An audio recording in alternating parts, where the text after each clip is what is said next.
थे कहो तो सांवरा में मोर मुकुट बन जाऊं,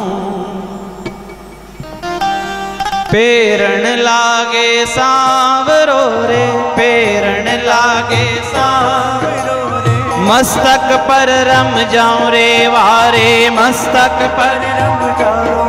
गोविंद आओ तो सरी गिरधर आओ तो सरी, माधवरा मंदिर में मीराबाई एकली खड़ी। ओ मोहन आओ तो सरी गिरधर आओ तो सरी, माधवरा मंदिर में मीराबाई एकली खड़ी।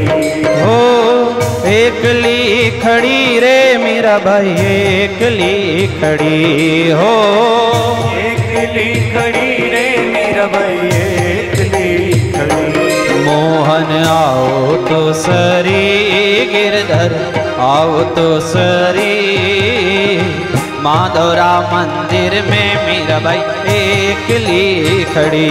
हो मोहन आओ तो सरी गिरधर आओ तो सरी, माधवरा मंदिर में मीराबाई एकली खड़ी। जरा ताली की सेवा देते हुए, कल से आपसे कोई नहीं कहेगा ताली बजाना।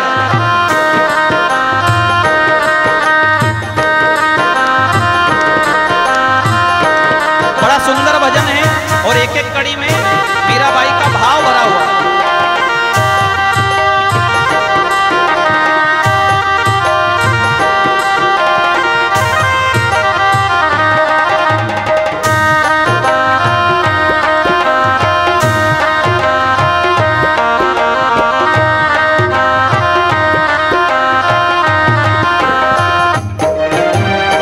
थे कहो तो सांवरा में जल जमुना बन जाऊं, थे कहो तो सांवरा में जल जमुना बन जाऊं, थे कहो तो सांवरा में जल जमुना बन जाऊं, थे कहो तो सांवरा में जल जमुना बन जाऊं। नावण लागे सांवरो रे, नावण लागे सांवरो रे, नावण लागे सांवरो रे, नावण लागे सांवरो रे। अंग अंग रम जाऊं रे वारे, अंग अंग रम जाऊं। मोहन आओ तो सरी गिरधर आओ तो सरी, माधवरा मंदिर में मीराबाई एकली खड़ी। ओ मोहन आओ तो सरी गिरधर आओ तो सरी, माधवरा मंदिर में मीराबाई एकली खड़ी।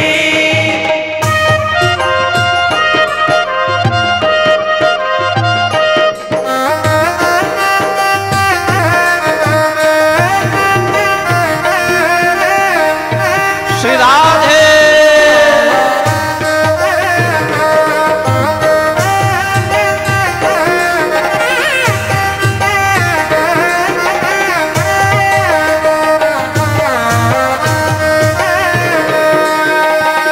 एक हो तो सांवरा में पग पायल बन जाऊं, एक हो तो सांवरा में पग पायल बन जाऊं, एक हो तो सांवरा में पग पायल बन जाऊं, एक हो तो सांवरा में पग पायल बन जाऊं। पेरण लागे सांवरो रे, पेरण लागे सांवरो रे, पेरण लागे सांवरो रे, पेरण लागे सांवरो रे। चरणा में रम जाऊं रे वारे, चरणा में रम जाऊं। मोहन आओ तो सरी गिरधर आओ तो सरी, माधवरा मंदिर में मीराबाई एकली खड़ी।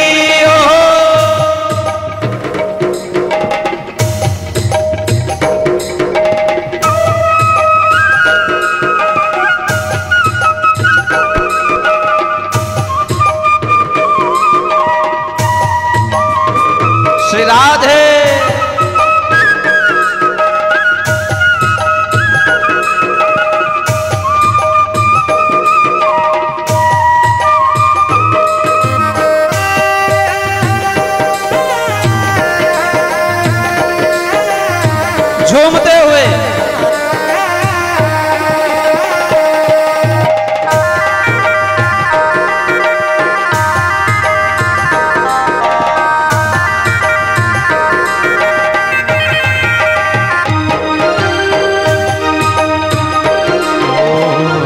कहो तो सांवरा में पुष्पहार बन जाऊं, हे कहो तो सांवरा में पुष्पहार बन जाऊं, हे कहो तो सांवरा में पुष्पहार बन जाऊं, हे कहो तो सांवरा में पुष्पहार बन जाऊं। फेरन लागे सांवरो रे, फेरन लागे सांवरो रे, कंठ लगावे सांवरो रे, कंठ लगावे सांवरो रे, हिवड़ा में रम जाऊं रे वारे, हिवड़ा में रम जाऊं।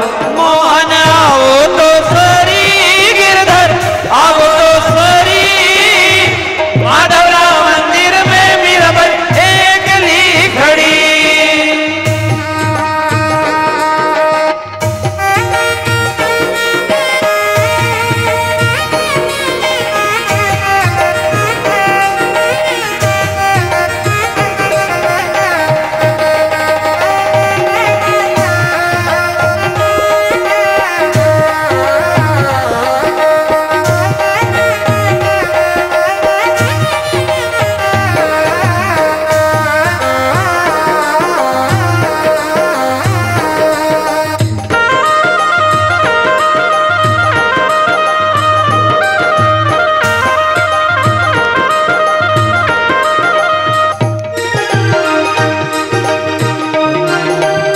हे कहो तो सांवरा में अधर बंशी बन जाऊं, हे कहो तो सांवरा में अधर बंशी बन जाऊं, हे कहो तो सांवरा में अधर बंशी बन जाऊं, कहो तो सांवरा में अधर बंशी बन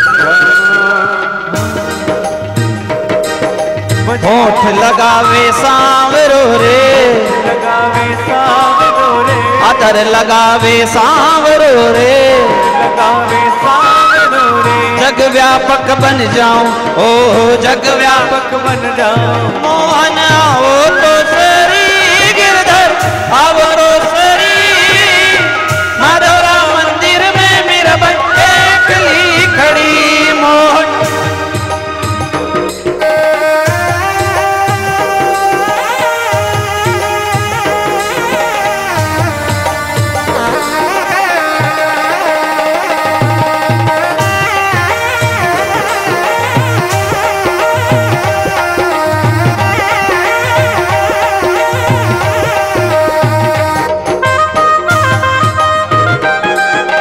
श्री हरि।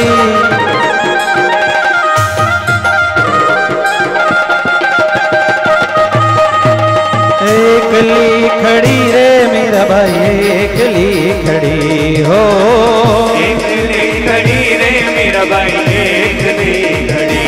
मोहन आओ तो सरी गिरधर, आओ तो सरी माधवराव मंदिर में मीराबाई एकली खड़ी। मोहन आओ तो गिरधर, आओ तो सरी माधवराव मंदिर में मीराबाई एकली खड़ी।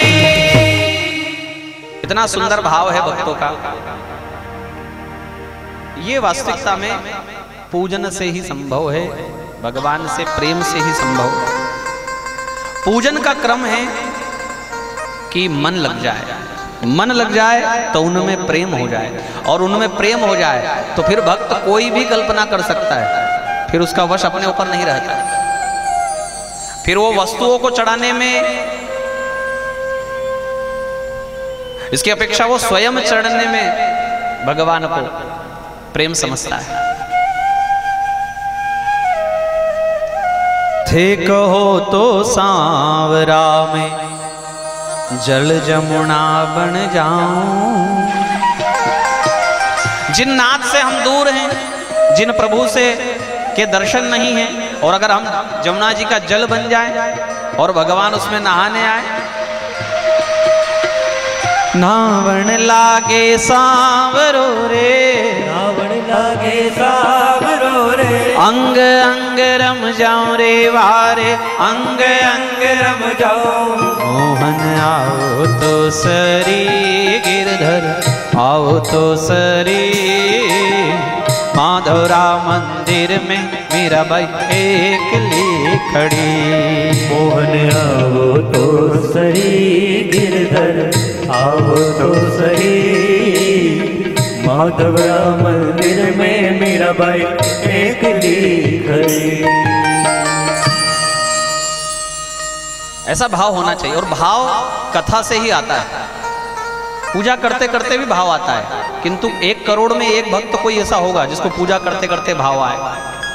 बाकी जो भक्त है ना, वो तो पूजा करते करते घर में दूध उफन रहा है वो भी देखेंगे, कुत्ता आ रहा है वो भी देखेंगे, मेहमान आ गया वो भी देखेंगे, बहू ने बच्चे को मार दिया उसको भी डांट लगाएंगे। इधर भगवान चाहे हाथ से छूट जाए निलाते निलाते वो चलेगा। भाव नहीं बन पाता पूजा करते करते। भाव बना तब ही तो पूजन काम का है, बिना भाव के पूजन किस काम का। इसका अर्थ ये है कि आप 25 की उम्र से पूजा कर रहे हो भगवान की और 80 की उम्र तक कर रहे हो, किंतु आपका भगवान में प्रेम नहीं हो पाया, भाव नहीं बन पाया, तो अर्थ है कि आप एक क्लास को पास करने में आपने 50-60 साल लगा दिया।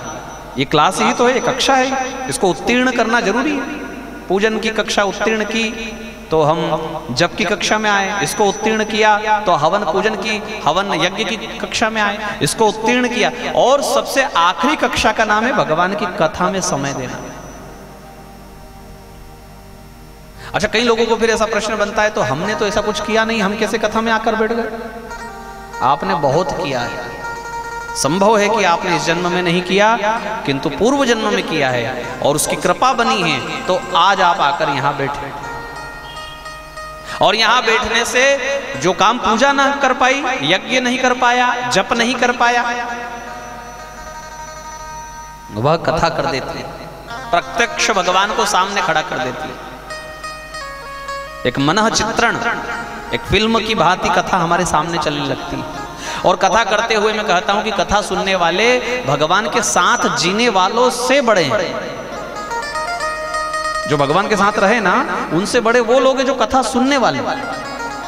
ये मुझे भाव कथा सुनाते सुनाते आया, ये मेरा अपना भाव। कैसे भाई, देखो आप अयोध्या वासी, आप राम कथा सुन रहे हो और अयोध्या वासी की मजबूरी है कि वो भगवान के साथ वनवास नहीं जा सकते, किंतु कथा सुनने वाला भगवान के साथ वनवास भी जाएगा। सीता हरण में भी वो साथ में है, लंका दहन में भी वो साथ में है, रावण को मारने में भी वो साथ में है, और फिर अयोध्या आने में भी कथा सुनने वाला साथ में। और अयोध्या वासियों की दृष्टि से तो ये सब निकल गया, इनको तो मिला ही नहीं। आप कृष्ण कथा सुन रहे हो, भगवान ब्रज में छोड़ गए सबको, तो आप तो ब्रज लीला भी सुनने वाले हो, मथुरा लीला भी सुनने वाले हो, और अभी जो चल रही है द्वारिका लीला में भी आप भगवान के साथ। ऐसी ही उनके एक मित्र की कथा है जो ब्राह्मण है। श्री शुक उवाच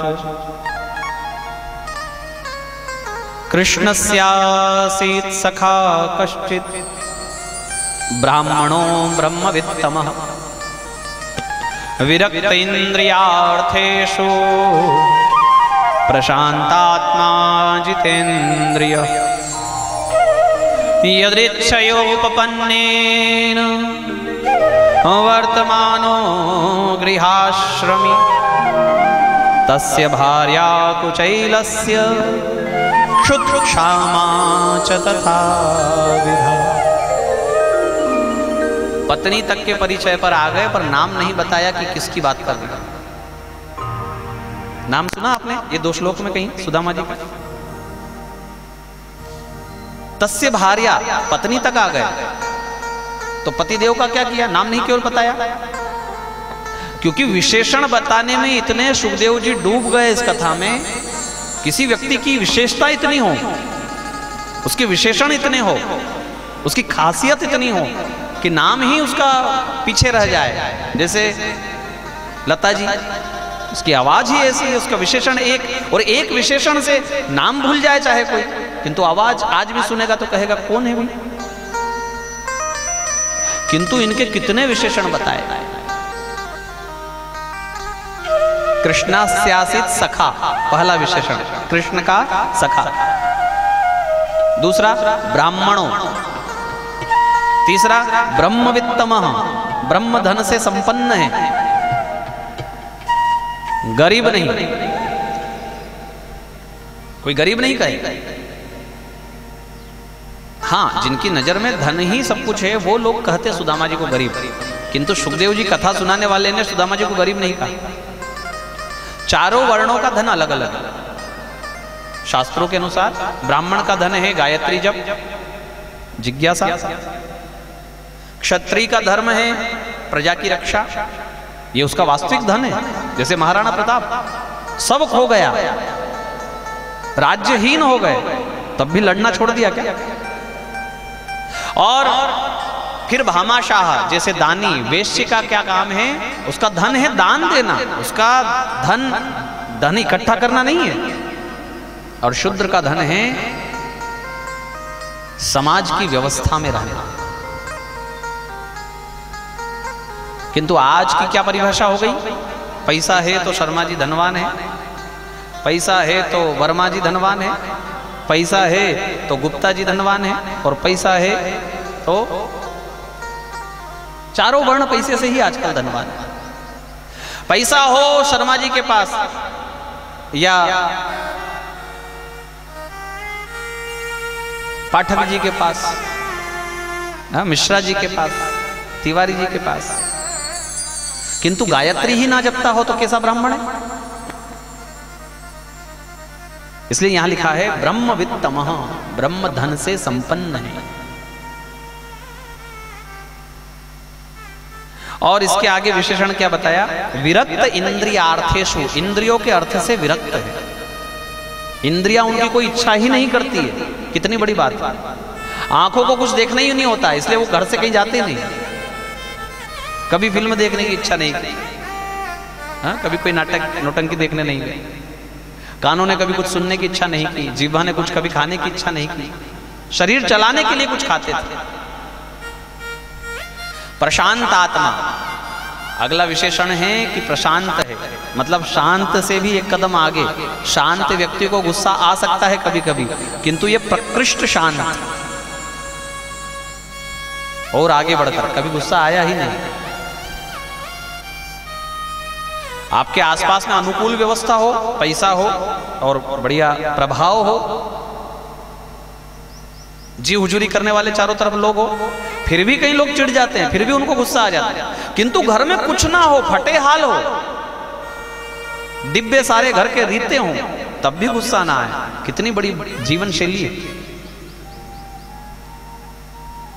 जितेंद्रिय, अगला विशेषण, यदृच्छयोपपन्नेन वर्तमान मानो गृहाश्रमी।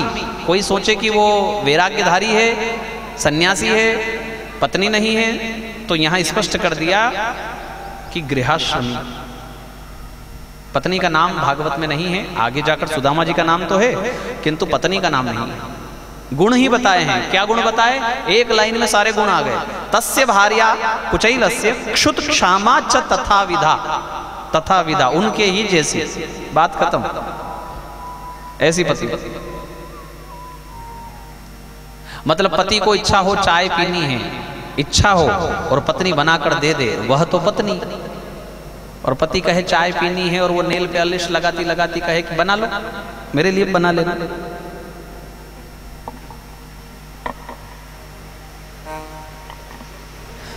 पिय ही की सिय जान निहारी, पिया के हिया की बात सिया जान गई कि मेरे पति देव को इनको कुछ देना है, केवट को इसने पार लगाया है, किंतु ये सन्यासी की वेशभूषा में है, वनवासी की वेशभूषा में, इनके पास कुछ है नहीं देने को। इसलिए उन्होंने अपनी मुद्रिका उतार कर राम जी के हाथ में दे दी। आप कुछ देना चाहते हो, दे दो। पिय हिय की सिय जान निहारी, हिया की बात जान गई। ऐसी होनी चाहिए पत्नी। इसलिए पत्नी उसको 7 वचन मांगती है विवाह के समय, और पति एक ही मांगता है बस। पत्नी के साथ है और पति का एक ही वचन है। याद होगा, आप सब इतने शादीशुदा लोग बैठे हो, सबको याद होगा। पत्नियों को 7 वचन याद होंगे, पति को भी अपना मांगा हुआ याद होगा, इसलिए नहीं बताएं, आगे चले।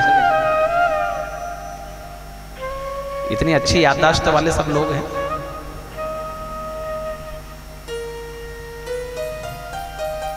यही वो वचन है जो यहां भागवत में लिखा है ना, जो पति मांगता है क्या, तथा विधा, मेरे मन के अनुसार तुझे चलना होगा। मन के अनुसार, बोलने के अनुसार नहीं। कभी कभी पति कहेंगे कुछ और उनके मन में कुछ और होगा, और पत्नी को वो मन पढ़ना आना चाहिए।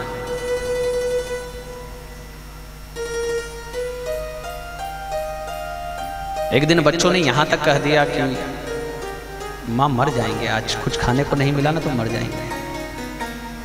इतनी घर में स्थिति खराब हो गई थी। कमाने जाते नहीं थे और आयाचकता का व्रत था। 24 घंटे, कभी कभी 48 घंटे और कभी कभी 72 घंटे तक भगवान का पूजन पाठ चलता था। बहुत शरीर थक जाता था, तब थोड़ा सा लेटते थे घर में अंदर आकर, अन्यथा घर के बाहर जो पीपल का पेड़ था उसी के नीचे उनका रोज का स्वाध्याय भजन पूजन चलता था।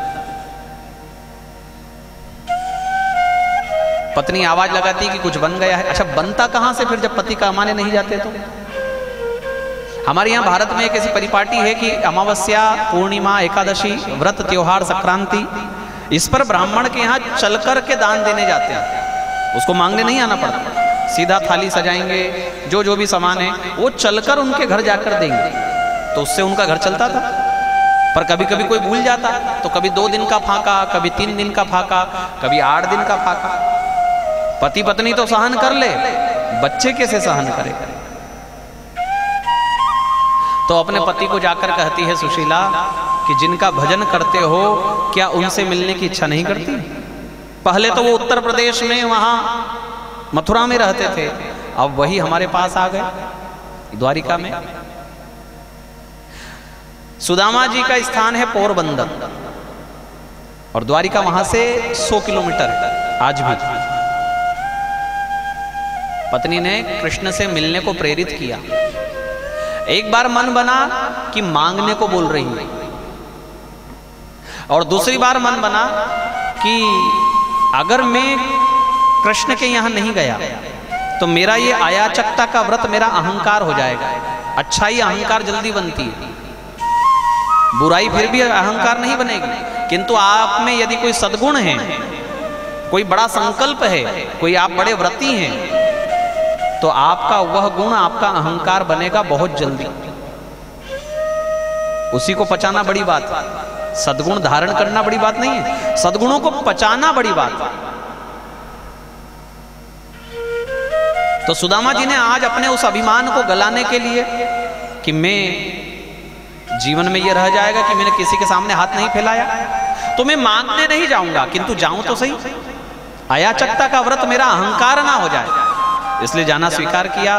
पत्नी को कहते हैं कि मैं जाऊंगा, अप्यस्त्युपायनम किंचित गृहे कल्याणी दीयताम, मैं जाऊंगा किंतु कल्याणी, जाने के लिए मित्र के यहां कुछ उपहार लेकर जाऊं, कुछ दो।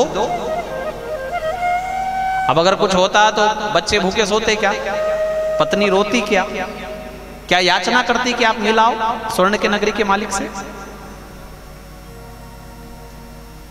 इसलिए उन्होंने, किंतु धन्य है सुशीला, अन्नपूर्णा की साक्षात विग्रह है सुशीला। ना होने पर भी ये नहीं कहा नहीं है। मैं कहता हूं कि भैया जो घर में ना हो सामान और किचन से आवाज लगा दे कि सुनो शक्कर नहीं है, वो अन्नपूर्णा नहीं, वो तो हलवाई है। हलवाई में और अन्नपूर्णा में अंतर क्या है? आप कोई पार्टी दे रहे हो और हलवाई को नमक ना मिला, वो फट से बोल देगा। किंतु 4 लोग बैठे हैं, घर में शक्कर नहीं है और चाय बनाकर पिलानी है, तो यही तो अन्नपूर्णा की समझदारी है कि आप ही कैसे समय निकालना है, उसी को अन्नपूर्णा कहते हैं। घर में कुछ नहीं था, इसके पश्चात भी कहती है कि आप जरा स्नान बना लो, मैं अभी व्यवस्था कर देती हूँ। और वो स्नान करने गए, तब तक इन्होंने 4 घर से, पड़ोसी के नाते से, धर्म से वो 4 मुट्ठी चिवड़े चावल मांग लाई। बड़ी चतुर है, और अपनी साड़ी का पल्लू फाड़कर उसमें बांध दिया पोटली, और जो लाठी टेक कर चलते थे सुदामा जी, उस लाठी में वो पोटली को बांध दिया। वो लाठी ऐसे दी पतिदेव के हाथ में और सुदामा जी ने ली। दोनों पति पत्नी एक दूसरे की तरफ देखकर थोड़ा सा मुस्कुरा दिए और चल दिए सुदामा जी। मुस्कुराहट बहुत कुछ कह गई और सुशीला को बहुत डर लगा। क्या डर?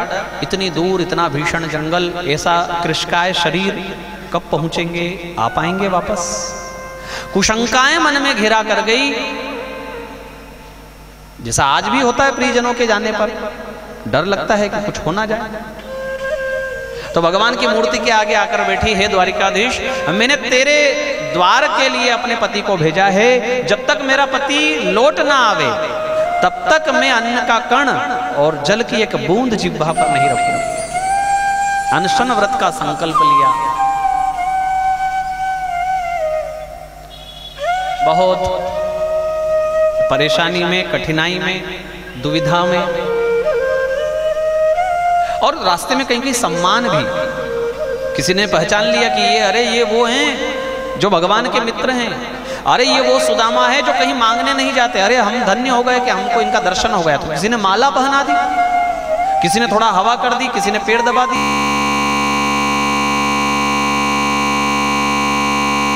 किंतु कहीं कहीं ऐसा भी हुआ कि लोगों ने गालियां सुनाई। ऐसे बूढ़े लोग घर से निकलते ही क्यों हैं? अच्छा गिरा, ऐसे भी लोग हैं हमारे यहाँ। कोई बुजुर्ग गाड़ी से गिर जाए तो लोग ऐसा भी कहते हैं। कांटे लगे, कंकर लगे, ब्याइयां फट गई, एड़ियां, और उसमें बड़े बड़े कांच अंदर धंस गए। पानी में उतर जाते तो पैर गीले हो जाते, फिर धूल पर चलने लगते तो धूल चिपक जाती।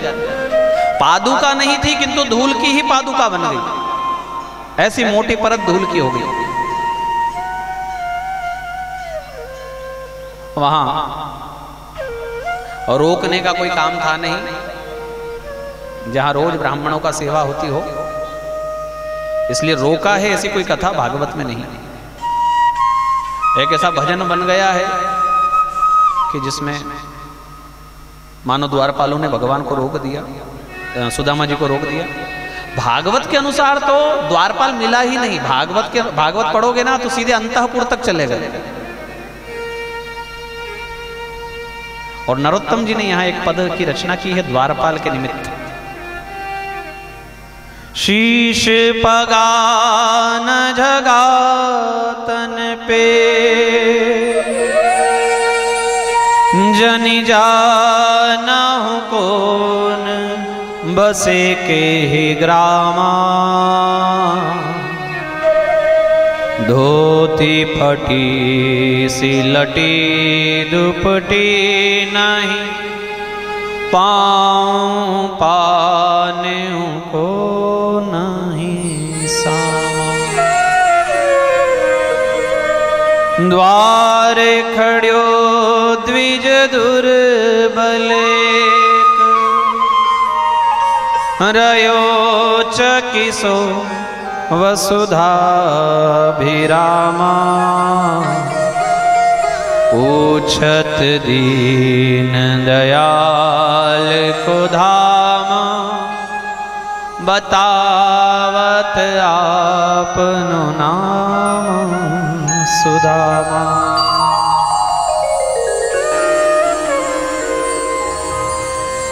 बहुत सुंदर कथा है ये, और इसमें जो भाव है वो भगवान को देने का भाव है, भगवान से लेने का भाव नहीं। गर्व होता है ऐसी कथा को सुनकर, सुनाकर, कि देखो जहां एक दीनहीन ब्राह्मण भी भगवान को देने की नियत से घर से निकला, भगवान से लेने की नियत से नहीं निकला, देने गया। और जो देने गया उसको कोई कैसे कहेगा मांगने वाला, कैसे कहेगा कि ये मांगने गए? कोई भिखारी आपने ऐसा देखा हो कि आपके घर में उसने आकर के थोड़ा सा अन्न दिया हो, चावल दिया हो, पैसा दिया हो? कोई ऐसा भिखारी है जो मंदिर के बाहर बैठता है पर वो दूसरों को भी देता है?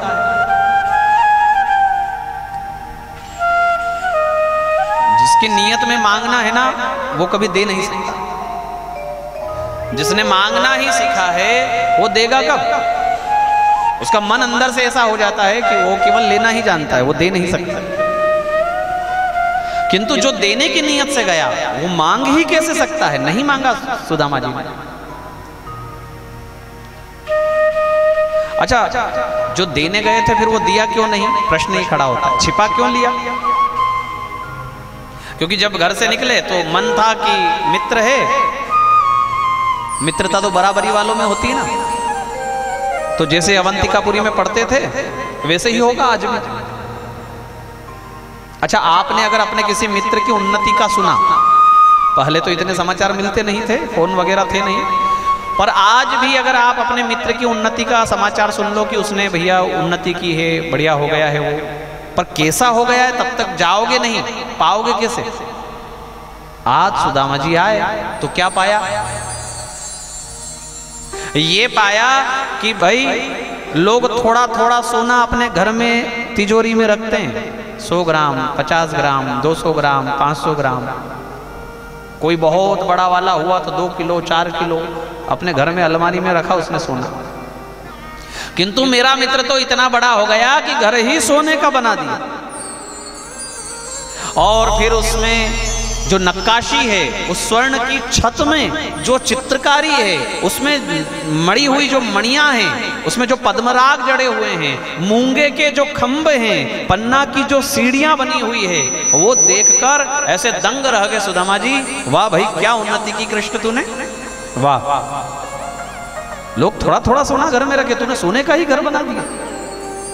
अब बताओ, ऐसे में अगर आप 2000 रुपए वाली घड़ी गिफ्ट में लेकर जाओ और उस मित्र को इतना बड़ा पाओ कि जो सोने की घड़ी हाथ में पहनता हो, और उसको आप 2000 की फिर घड़ी दोगे गिफ्ट में? आप लेकर गए जरूर देने की इच्छा से, किंतु दे नहीं पाओगे। उसके हाथ में देखा कि अरे ये तो खुद 5 लाख की पहनता है, इसको कहा 2000 की दे, तो वापस धीरे से अपने पास रख लोगे कि जब कुछ हम तेरे लायक हो जाएंगे तब तुझे हम गिफ्ट देंगे, आज हम तेरे लायक नहीं है तुझे देने के। इसलिए सुदामा जी ने वो चावल छिपा लिया।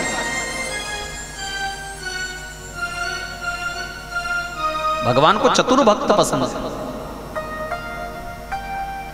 हमारे कई भोले भक्त ऐसे भी हैं जो कथा में चावल लेकर के बीच कथा में आ जाएंगे।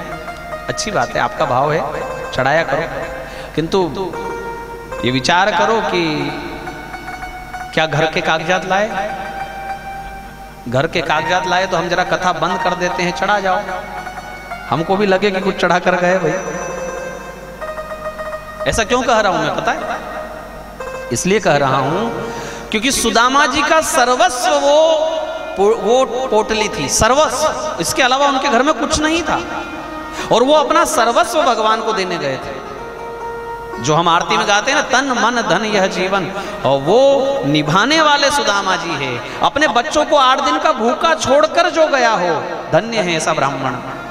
जिसके मन में ये भाव ना आया हो, अरे उसको छोड़ो, उसकी पत्नी के मन में ये भाव नहीं आया कि जरा 2 मुट्ठी बचा लूं और मैं 2 मुट्ठी अपने बच्चों को पका दूं और 2 मुट्ठी कृष्ण को भेज दूं। धन्य हो नारी, धन्य हो सुशीला, जिसने अपना सर्वस्व कृष्ण को दिया। ममता से बढ़कर, अपने पुत्र के प्रति वात्सल्य से बढ़कर उसने द्वारिकाधीश को समझा और अपना सर्वस्व कृष्ण के प्रति समर्पण को कर किया उसने। भगवान ऐसे सिंहासन पर बिठाते हैं, नीचे भगवान बैठते हैं और देखते हैं, एक टकी लगाकर। वचन है ना भगवान का कि जो जैसा मेरा पूजन करेगा, भजन करेगा, मैं भी उसका वैसा ही भजन करूंगा। गीता जी में भगवान का वचन है, ये यथा माम प्रपद्यन्ते तांस तेषाम भजाम्यहम्। तो कैसा भजन करते थे सुदामा जी?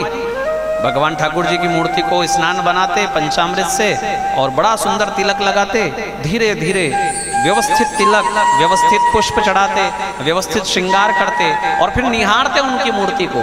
तो आज भगवान की बारी है सुदामा जी को निहारने की। क्या निहारा? क्या देखा होगा भगवान ने? देखा होगा कि माथे पर नसें दिखाई दे रही, गाल दबे हुए हैं, एक मुट्ठी में आ जाए ऐसा गला है, छाती पर एक एक हड्डियां गिन लो, हाथ और पैर बांस के समान, पेट पीठ से लगा हुआ है, जैसी लाठी पकड़कर आए हैं उसी ही लाठी के समान हाथ पैर हैं। ये देखा भगवान ने। पहले हम कथा करते थे तो हम कहते थे कि भगवान ने पैर देख करके रोना शुरू किया। बाद में हमको भाव आया कि पेड़ तो बाद में देखे होंगे भाई, पहले तो वो फटी हुई धोती देखी होगी, और वो धोती देखी होगी जो जिसमें पेबंद लगा है। समझते हो ना पेबंद? आजकल के बच्चों को नहीं पता पेबंद क्या है। वो तो फाड़ कर पहनने वाले हैं, अच्छा भी हो ना उसको फाड़ कर पहनते हैं। या यूं कहें कि अच्छा साबुत जींस तो 2000 की, पर फटी हुई 5000 की। अब ऐसे बच्चों को आप कहां समझाओगे कि फटा और पेबंद किसे कहते हैं? पहले तो फट जाया करता था तो उस पर पेबंद लगाते थे। अब की हमारी बहनें ऐसी हैं जो टी शर्ट को पीछे से 10 बार खींचेगी ऐसे, पर ऐसा नहीं कि 2 इंच बड़ी सिलवा ले, 2 इंच बड़ी पहन ले कि पीछे से खींचना ना पड़े। थोड़ा कड़वा बोल रहे हैं, किसी को लगे तो लग जाने दो, क्योंकि सत्य कड़वा ही होता है। मैंने देखा गाड़ी पर बैठेगी, उनको नीचे बिठा दो, उनको उम्मीद नहीं कि कहीं जाएंगे हमको नीचे बिठा देंगे। अरे भाई लोग आजकल ऐसे कपड़े पहनते हैं, मतलब जिस अंग को ढकने के लिए कपड़ा है ना वही अंग दिखता है। हद हो गई भाई। कपड़ा ऐसी जगह पर आ गया जिसको ढकने की आवश्यकता नहीं, और जिसको ढकना है उसको दिखा रहा है जा रहा है। तो मैं कहता हूं कि ऐसी गरीब बहनें, उनके पिताजी के पास तो पैसा नहीं है। अच्छा, पिताजी हो गए धृतराष्ट्र, आंखों के ऐसे अंधे हो गए कि उनको दिखता ही नहीं कि हमारी बेटी क्या पहन रही है। तो मैं तैयार हूं, कोई आए और वो टी शर्ट का पैसा अगर लगे तो हम दे दें आपको, वो छोटी छोटी टी शर्ट हमको दे जाओ और आप बड़ी बड़ी ले जाओ। और माता पिता से मेरा निवेदन है कि हमारी बेटी कैसे दिख रही है, उसका कपड़ा कैसा है, थोड़ा सा ध्यान दो। इतने अंधे ना बन जाओ कि बेटा दुर्योधन कुछ भी करे और धृतराष्ट्र कहता था कि नहीं मेरा बेटा सही कर रहा है। घर घर में धृतराष्ट्र हो गया आज। मां की तो आंख थी ना गांधारी, पर वो पट्टी बांध ली उसने, तो घर घर में गांधारी है, घर घर में धृतराष्ट्र। भगवान ने वो पेबंद देखा घुटने पर जो लगा था धोती में। कितना कुछ मनन चिंतन इस पर आप कर सकते हो। देखो, परदेश में आया है, जो आया है वो घर का मुखिया है, और घर का मुखिया तो अच्छे से अच्छा कपड़ा पहन करके परदेश आता है भाई। और यदि घर का मुखिया पेबंद लगा हुआ कपड़ा पहन करके परदेश आया है, तो इससे आप समझ सकते हो कि इसकी पत्नी ने क्या पहना होगा घर में, इसके बच्चों ने क्या पहना होगा घर में। और ये समझकर भगवान बहुत रो दिए, आंखों से आंसू फूट पड़े भगवान के। बस भाभी, बहुत हो गया वो समय। आंखें बंद करके भगवान ने क्या देखा, अपने मना शरीर से पहुंच गए कुटिया में सुदामा की, और देखा कि भाभी जी मेरी मूर्ति के आगे हाथ जोड़कर खड़ी है और कह रही है, केशव, लोगों के यहाँ 15 दिन में एक बार एकादशी होती है, पर तेरी भाभी के यहाँ रोज रोज एकादशी होती है। और एकादशी वो 3 टाइम वाली खिचड़ी का नहीं, एकादशी का अर्थ है निर्जला। हमको रोज एकादशी करनी पड़ती है। 1 मास 2 पाख में 2 एकादशी हो, मेरे घर गोपाल जी नित्य एकादशी हो। भगवान बहुत रोते हुए मानो संदेश भिजवाया। वास्तविकता में इस संसार का सबसे बड़ा दुख, सब लोग कह सकते हैं कि मेरे साथ में ऐसा हुआ मैं दुखी हूं, मेरे साथ में ऐसा हुआ मैं दुखी हूं। संसार का सबसे बड़ा दुख अगर कोई है ना, तो वो है गरीबी, लाचारी, ललचाई आंखों से दूसरे की तरफ देखना, दूसरों के कपड़ों की तरफ देखना, दूसरे की खाने की थाली में देखना, दूसरों के ऐशो आराम की तरफ ललचाई हुई मजबूर आंखें वो, उससे बढ़कर के कोई दूसरा अभिशाप नहीं है, कोई उससे बढ़कर दूसरा दुख नहीं है। इसलिए दीपावली के दिन मिठाई के डब्बों की अदला बदली करना छोड़ दो और ऐसे घर चलकर जाओ जिसको 1 किलो मावा लेने का भी पैसा ना हो। जिनके बच्चे हमारे द्वारा छोड़े हुए पटाखों से पटाखे बीनकर छोड़ते हैं, ऐसे लोगों के घर जाओ। जो 12 महीने का दिन करके दीपावली के दिन आपके घर बर्तन मांज रही है, उसके घर चलकर जाओ। उसको कुछ दे रहे हो तो उसको एहसान बताकर मत दो, क्योंकि वो लक्ष्मी पूजन के दिन जो आपके घर के बर्तन मांज रही है ना, उसका बदला आप पैसे से नहीं चुका सकते। उसकी मजदूरी, उसका महीने भर का वेतन देकर आप नहीं चुका सकते। वो मजबूर है, किसी जन्म की मारी हुई है कि वो आज लक्ष्मी पूजन के दिन आपके घर बर्तन मांज रही है। इसका उपकार आप केवल ऐसे ही चुका सकते हो कि चलकर उसके घर जाओ और उसकी उम्मीद से बढ़कर के उसे दो। एक साड़ी, एक मिठाई का डब्बा उसको घर में दे देने से, 500 का नोट दे देने से आप उससे ऋणी नहीं हो सकते। भगवान ने आपको दिया है, आपको लक्ष्मीवान बनाया है, आपके पास में पैसा है, तो उसका सदुपयोग कृष्ण बनकर करो कि किसी को सुदामा ना बनना पड़े, ऐसी स्थिति में ना आना पड़े। यही मानवता है, यही इंसानियत है। देने की नियत हो, लेने की नियत ना हो। कोई नौकरी कर रहा है आपके घर, तो उसका कर्जा कैसे चुकाया जाए, ये आप में विवेक होना चाहिए। इतना ना उसके ऊपर हम अधिकार जमा लें, उसको डांटने लगे कि अगले जन्म में हमको कहीं उसके घर में नौकर बनना पड़े। अभी ये कथा में हमने कहा ना कि दूसरे के कर्तव्य को अपना अधिकार मत समझो। नौकर का कर्तव्य है सेवा करना, किंतु स्वामी उसको अपना अधिकार ही समझ ले।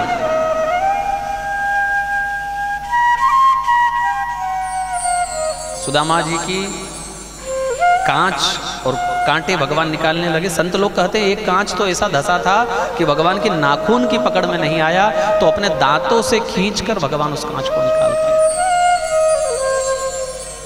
शरीर बहुत थकने से, पसीने से, धूल में मेला हो गया, चलकर आए ना पैदल, तो भगवान अपने हाथों से स्नान करवाते हैं और पंचामृत डलवाते हैं पटरानियों से। और सुदामा जी को आती है शर्म कि बाथरूम तक भाभियां आ गई है, तो वो बार बार बोलते हैं इनको बाहर कर भाई, ये क्या दूध लेकर खड़ी है, कोई दही लेकर खड़ी है, इनको बाहर कर। अच्छा, वास्तविकता में तो यही तो साबुन है। लक्स वाला क्या बोलता है, हमारे लक्स में दूध है ना। कोई कहता है मेरी कंपनी में शहद है। अरे यही तो पंचामृत है, जो हमारे अमृत है हम उसको जहर बना करके ले रहे हैं।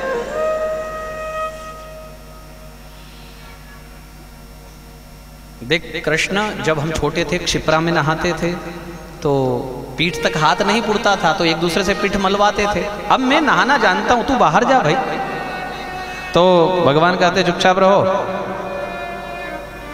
और रुक्मणी को कान में कहा कि रुक्मणी, ये वो मेरा मित्र है जिसके बच्चे भूखे रहे और उस दिन भी इन्होंने मुझे पंचामृत से स्नान करवाया है। मेरी मूर्ति को इन्होंने ऐसा है, आज अपनी बारी। भगवान अपने हाथों से पीतांबर पहनाते हैं, एक एक सुंदर मुकुट, क्या हार, क्या सजाया है अपने मित्र को तिलक वगैरह लगाकर, गाय देकर के स्वागत किया।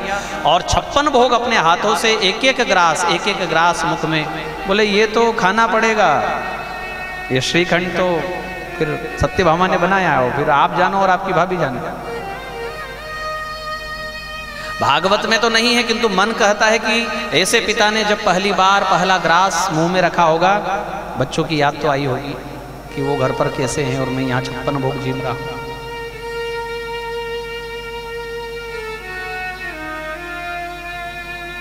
रात्रि में पेड़ दबाए, कोई पंखा लेकर खड़ी है, कोई पान लेकर खड़ी है, कोई जल लेकर खड़ी है, कोई चरण सेवा कर रही है। बचपन की बात को याद किया गया, जवानी तक, विवाह तो हो गया होगा। बोले हाँ। क्या नाम है मेरी भाभी का? बोले सुशीला। देखा रुक्मणी, ऐसे है ये मेरे मित्र, तुम भैया भैया कह रही हो इनको, और विवाह कर लिया अकेले अकेले, हमको बुलाया तक नहीं। सुदामा जी तो ब्राह्मण है ना, ब्राह्मण तो बुद्धिजीवी है, तुरंत कह दिया कि हाँ कृष्ण गलती तो हुई, पर ये गलती मैंने एक बार की और यही गलती तूने ये 16,108 बार की। तूने कितनी बार मुझे बुलाया? अब पति के ऊपर हंसी कौन पत्नी सहन करे? तो पत्नी ने बचाव किया। रुक्मणी जी ने कहा देखो भैया, एक विवाह इनका पहले से निश्चित होकर नहीं हुआ, पत्रिका एक विवाह की नहीं छपी, कहीं से उठा लाए, कहीं से भगा लाए, कहीं से छुड़ा लाए, कहीं से जीत लाए, ऐसे तो इनके विवाह हुआ। मेरी भाभी ने कुछ भेजा होगा तो तकिए के नीचे पोटली कर दी, बोले कुछ नहीं भेजा। ये भाव है बड़ा ऊंचा भक्ति का कि बुरा हमारा है कृष्ण और अच्छा कुछ होगा तो तुझे चढ़ाएंगे, आज मेरे पास अच्छा नहीं है, पर अगर आप भविष्य में कुछ अच्छा हुआ तो निश्चित मैं तेरा पूजन करूंगा, आज की जो बेकार चीज है उसको छिपा लिया।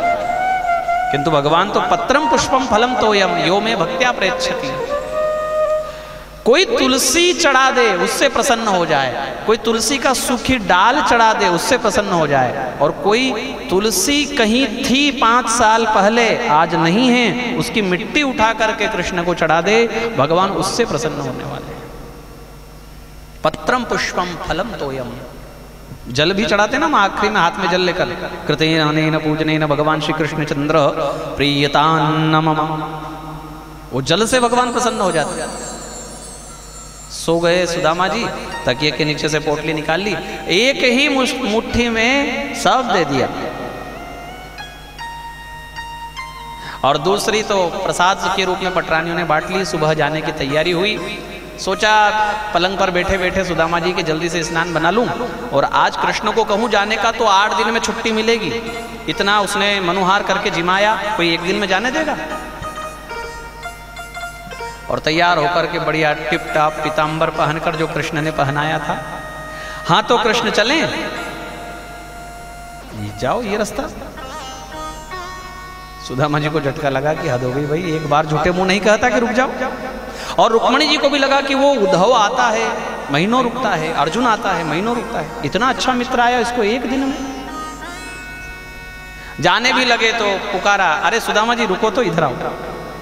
तब रुक्मणी जी को लगा कि अब रोक लेंगे, ये तो मजाक करने की इनकी आदत है, तो रोका नहीं, बल्कि ये कहा कि ये पीताम्बर, ये मुकुट, ये माला किसकी है?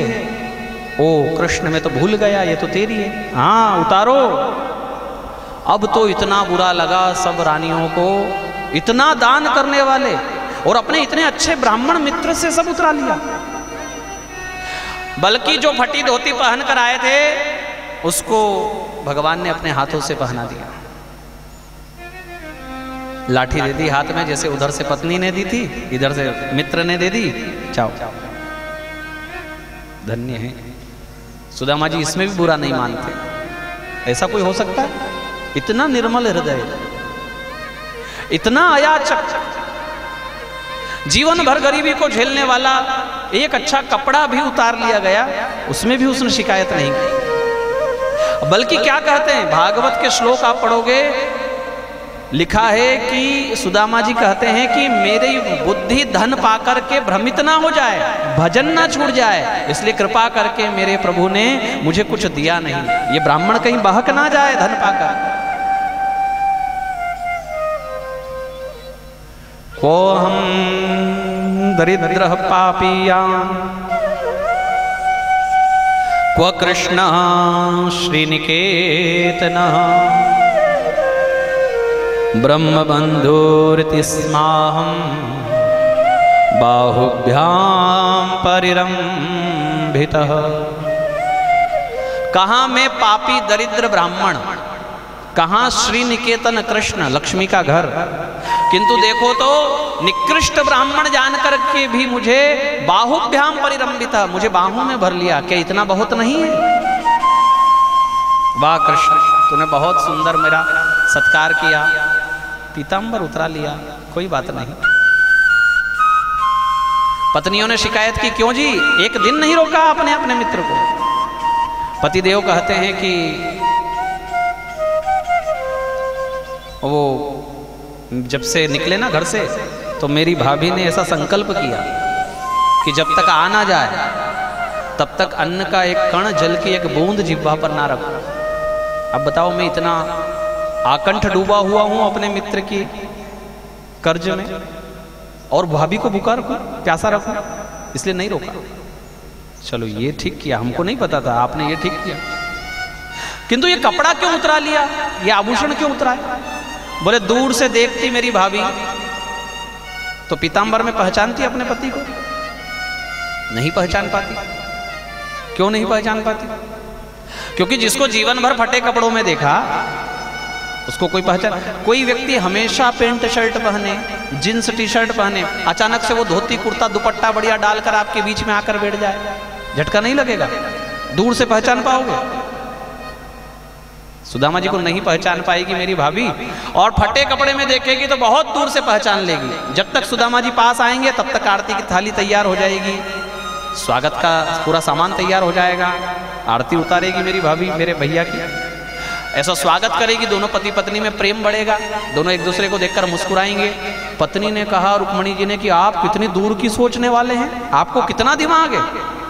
भगवान ने कहा हमको तो दिमाग है, पर तुम कहाँ इज्जत करने वाली हो, है ना? पत्नी कहाँ करती है इज्जत? कोई कितना भी बड़ा व्यक्ति क्यों ना हो जाए, पत्नी, पड़ोसी और परिजन, ये तीन लोग सम्मान नहीं करेंगे, बाकी तो सब करेंगे। हाँ, पूरा गांव चाहे आपको नीम जी कहता हो, सम्मान देता हो मोहल्ला, किंतु पत्नी कहेगी नहीं, हमारे सामने नहीं। ऐसा सुंदर भाव इस कथा में है। और सुशीला जी के द्वारा जो स्वागत है अद्भुत है। दूसरी द्वारिका नगरी तैयार हो गई, पोरबंदर। बार बार भटक गए सुदामा जी घर ढूंढने में, पीपल के पेड़ के पास आते, सुशीला जी ने परिचय करवाया कि घर नहीं पहचानते, पीपल का पेड़ तो पहचानते हो, बस उसके सामने हमारा ये घर। और फिर अंदर जाकर देखा कि एक झोपड़ी जो थी वहाँ कितने बेडरूम हैं, कितने लिविंग रूम हैं, हाँ, कैसा हाल है और कैसा किचन है। देख सुशीला, तुझे सब दिया है द्वारिकाधीश ने, अब मेरे भजन में कभी विक्षेप ना करना।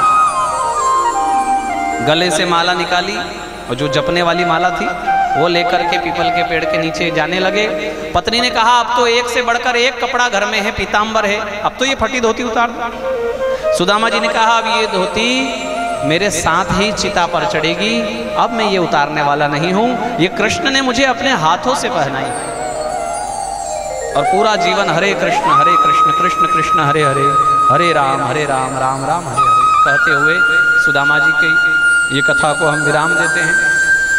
अन्य कथा बहुत सुंदर है, किंतु हम सब कथाओं को प्रणाम करते हैं। यादव वंश में अहंकार हो गया, पैसे का, बल का।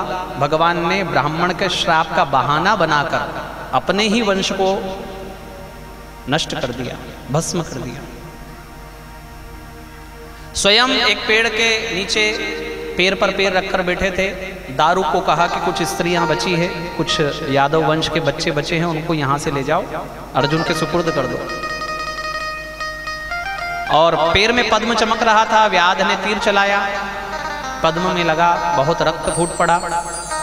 व्याध को भगवान ने सशरीर स्वर्ग दिया और उसको बताया कि तू पूर्व जन्म में बाली था और हम राम, हमने छिपकर तुझे मारा था, इस जन्म में तूने हमको छिपकर मारा, अपना हिसाब बराबर। और भगवान अपने स्वधाम को गए। बोले गोपाल कृष्ण भगवान की जय। पश्चात अन्य जो अवतार हैं कलयुग के, उसकी संक्षिप्त में कथा सुनाई सुखदेव जी ने, और कलयुग कैसा होगा और लोगों का आचरण कैसा होगा ये सब बताया। फिर कहा कि 7वें दिन की संध्या ढल रही है राजन, तक्षक चल पड़ा है तुझे डसने के लिए, ये मैं देख पा रहा हूं यहां बैठे बैठे, किंतु फिर भी अगर तेरे मन में कोई इच्छा है, कोई कामना है, कोई जिज्ञासा है, प्रश्न है, तो मैं जब तक बैठा हूं तक्षक नहीं आएगा। कुछ पूछना है पूछो। तो अब कह दिया कि कुछ नहीं पूछना गुरुदेव, बस मेरे कर्णों को विराम लग गया आपकी इस कथा से। आपके चरणों का पूजन ही भर में करना चाहता हूँ। आगे आकर के थोड़ा सा गुरुदेव के चरणों का पूजन किया। सुखदेव जी चले गए, बाकी सारे ऋषि भी वहाँ से उठकर चले गए। अकेले शुकताल में बैठे परीक्षित एड़ी से अपने मूल भाग को दबाकर षट चक्रों में प्राणों को घुमाते हुए ब्रह्मरंध्र में स्थापित किया और भगवान के दिव्य युगल चरणार बिंदों का ध्यान करते हुए अपने प्राणों को भगवान में लीन कर दिया। शरीर बचा था बस, तक्षक ने डसा, शरीर जलकर भस्म हो गया। इतना अग्नि थी उसके विष में कि जलाने की जरूरत नहीं पड़ी, किंतु उस राख को भी उठाकर माथे से लगाया देवताओं ने और धन्य धन्य कहा कि राजा परीक्षित, तुम्हारे कारण भागवत जैसा ग्रंथ हमको सुनने को मिला। बोले परीक्षित जी महाराज की जय। सुखदेव जी भगवान की जय। सूत जी ने नैमिषारण्य धाम में अपने प्रवचन को अंतिम रूप देते हुए पुनः कलयुग का वर्णन और कलयुग में क्या क्या होगा अंत समय तक ये सब बताया। ये भागवत में लिखा हुआ है, आप पढ़ सकते हैं, ना ही चाहिए। अगर आपके घर में कोई समस्या है विकट, तो आपको 12 अध्याय रोज पढ़कर 28 दिन में भागवत को पूरा कर देना चाहिए हिंदी में, और छोटा सा हवन घर में रखना चाहिए। अगर आपके घर में थोड़ी कम समस्या है, विकट नहीं है, तो 3 अध्याय पर डे पढ़ना चाहिए, तो लगभग 112 दिन में भागवत पूरी हो जाएगी, और छोटा सा हवन। और यदि कोई समस्या नहीं है, भगवान की कृपा है, तो आपको 1 आधा अध्याय रोज घर में पढ़ना चाहिए, ताकि आगे दिक्कत ना आए। आज तो सब अच्छा है, आगे ना आए, इसलिए जरूर पढ़ना चाहिए। समस्या विकट है तो 12 अध्याय रोज, समस्या कम है तो 3 अध्याय रोज, और अगर कुछ नहीं है, भगवान की कृपा है, तो 1 आधा अध्याय रोज पढ़ो, उस पर कुछ रख दो कि कल से यहाँ से शुरू करेंगे। बार बार पढ़ोगे तो आपको सब कथाएं आने लगेगी, और जब आप फिर सुनोगे इनका अर्थ, तो बहुत आनंद आएगा। ज़्यादा आनंद तब आएगा जब पढ़कर सुनोगे। अगर बिना पढ़े इतना आनंद आ रहा है, तो पढ़कर सुनोगे तो कितना आनंद आएगा, कि इसका अर्थ ऐसा है। ऐसे सूत जी ने अंतिम श्लोक गाया, नाम संकीर्तनम यस्य सर्व पाप प्रणाशनम प्रणामो दुख शमनस्तम नमामि हरिम परम। ऐसे श्री हरि को नमन है जिनके नाम संकीर्तन मात्र से जन्म जन्म के पापों का शमन हो जाए। बोले श्री हरि भगवान की। ये 7 दिन की कथा का वाचन मुख्यतः हमने प्रयास करके कथा ही कथा कही है, कोई व्यर्थ की बात नहीं कही। क्यों? क्योंकि हमारे जो नीम जी, स्वर्गीय श्री अनिल जी नीम, श्रीमती स्वर्गीय मंजुला देवी नीम, वो इतने धार्मिक और भगवान में रमे हुए थे, तो वो अधिकारी थे इस कथा के। एक होता ना कि बिना अधिकार के मिल जाए, और वो तो अधिकारी थे भाई, जीवन भर उन्होंने यही किया। पढ़ी है भागवत उन्होंने, सुनी है, तीर्थों में जाकर सुनी है। तो ये भागवत का श्रवण फल हम उनको अर्पण करते हैं। वो भगवत धाम को पधारें और भगवान के चरणों में उनका निवास हो, यही हमारी उनको श्रद्धांजलि है, भावांजलि है। और यही भगवान से निवेदन है कि ऐसे भक्तों को आप अपने चरणों में रखो, और फिर कभी ऐसे घर में जन्म देना कि जहाँ भगवान की भक्ति उनके द्वारा होती ही रहे। बोलिए भक्तवत्सल भगवान की जय। पितरों के उद्धार का सर्वोपरि साधन है श्रीमद् भागवत, और जो कोई भी इसमें रमण करता है, हमारे अनेक ऐसे लोग हैं जुड़े हुए जिन्होंने भागवत की और करवाई, और उसका फल उनके सामने है।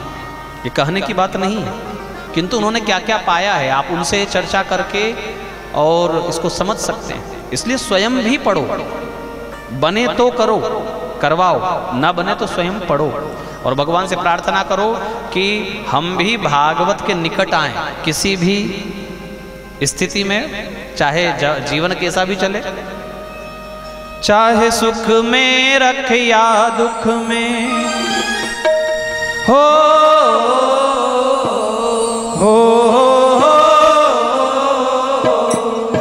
चाहे सुख में रख या दुख में, बस होती रहे मुलाकात। देना हो तो दीजिए जन्म जन्म का साथ, देना हो तो दीजिए जन्म जन्म का साथ।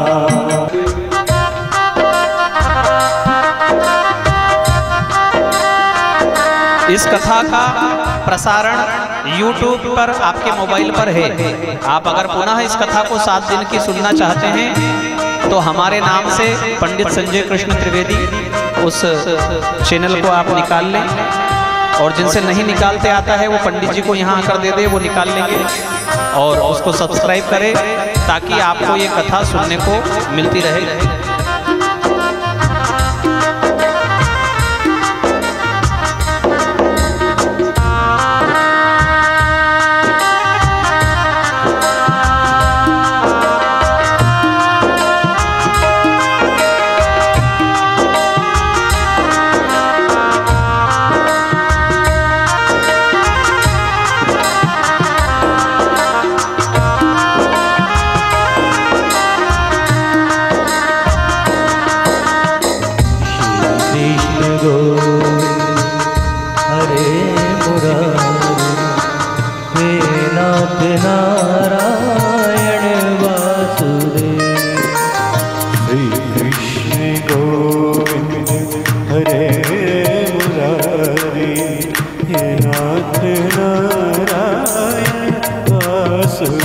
हमारे बीच में सभापति श्री नरूला जी पधारे हैं, उनका स्वागत है। एक बार जोरदार करतल ध्वनि से उनका स्वागत करें।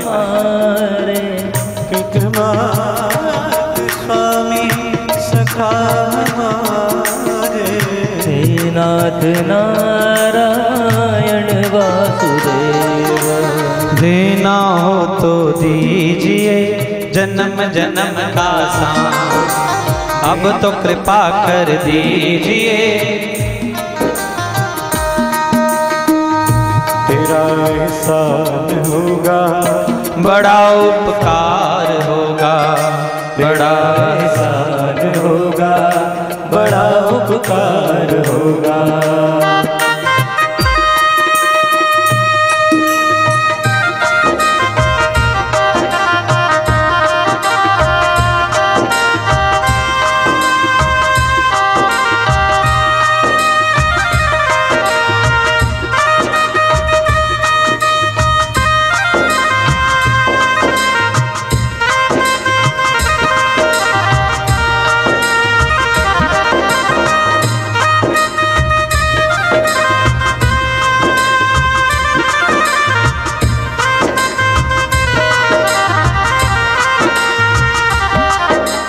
इसी जन्म में सेवा देकर बहुत बड़ा एहसान किया, इसी जन्म में सेवा देकर बहुत बड़ा एहसान किया, इसी जन्म में सेवा देकर बहुत बड़ा एहसान किया, इसी जन्म में सेवा देकर बहुत बड़ा एहसान किया।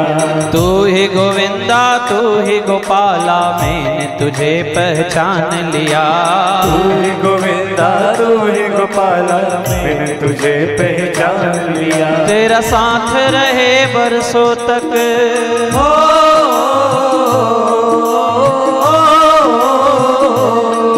तेरा साथ रहे बरसों तक, बस रखना इतनी बात, देना हो तो दीजिए जन्म जन्म का साथ। जय हो।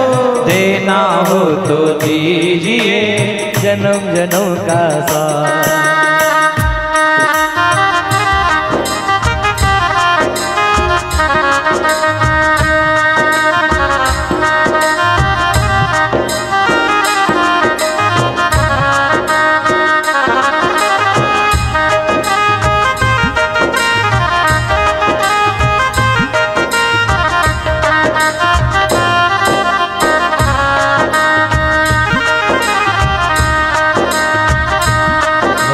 कृष्ण हरे राम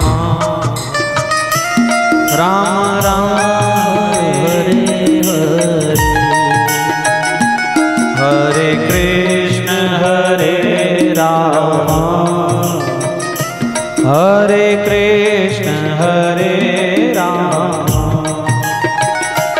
हरे कृष्ण हरे राम,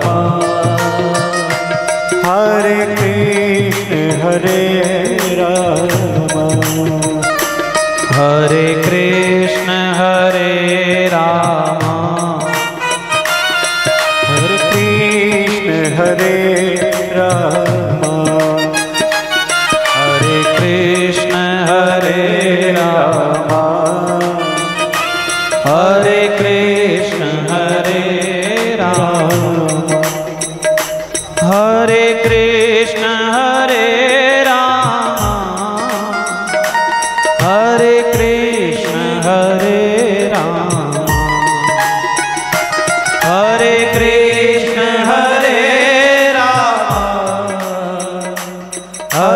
कृष्ण हरे रामा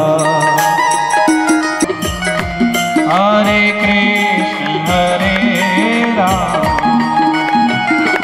हरे कृष्ण हरे राम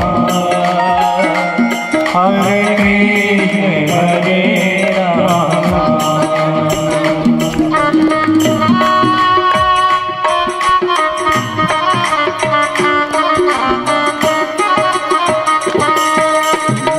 मिलन 7 दिन का हमारा मिलन 7 दिन था तुम्हारा हमारा रही जिंदगी तो